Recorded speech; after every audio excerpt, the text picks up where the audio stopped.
changed me more than any other. Lili Pullman, who survived the Holocaust in Poland, having been sheltered by a German woman who was never heard of again, I don't think, after the war. And Lili rang me, and then we became friends, and then she was my guest for a live edition of Full Disclosure. And I'm really sorry to tell you that Lily's not very well at all, okay? And I just want you to pray for her. So here's a little reminder of the last time we were together. I want you to tell me about Frau Vita.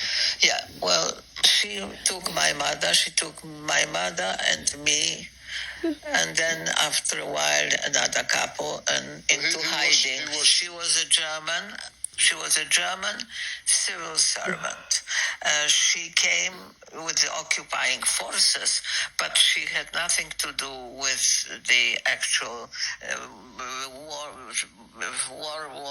effort or whatever. She was a civil servant like you would have here.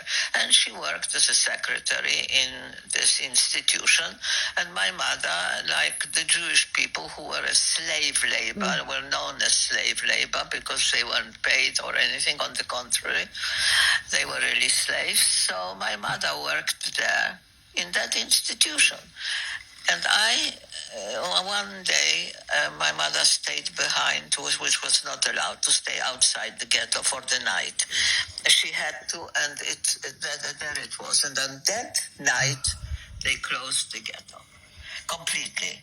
And it was said that anybody who is coming from outside and does not have certain kind of paper, not only papers, but badge here, that they're working for the war effort, for the Wehrmacht, which is, military, or for industry, is being taken immediately and sending to death camps, not concentration, death camp. My mother wasn't in the ghetto. She was going to come back, and I decided I have to prevent her from coming back. I must escape from the ghetto, and it was not an easy thing to do. But somehow I managed. They were shooting around me. There were dogs barking and everything. I fell into the snow. It was in November, and snow was lying deep. And I was in my pajamas, in my cardigan, and in slippers. And I fell into the snow, and they obviously thought that they got me and stopped shooting. Dogs stopped barking. And I was just lying there waiting. Eventually I moved myself. This was on an embankment, railway embankment. And I went on, and I was on the other side. And I was walking, and there was no other way but to walk straight. There were no side streets. On both sides of that enormously long street were barracks, German military barracks, Wehrmacht. And the soldier was standing guard always outside, on one side, on the other. And I thought, well, what am I to do? He's going to get me. Either I go back or if I continue, he's going to get me or shoot me or something, because that's how it was.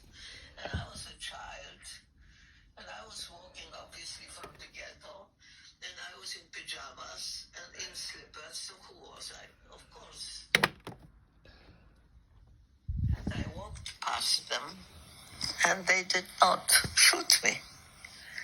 They didn't do it, as if they never saw me. We were standing guard like this, like you see sometimes in front of Buckingham Palace without moving.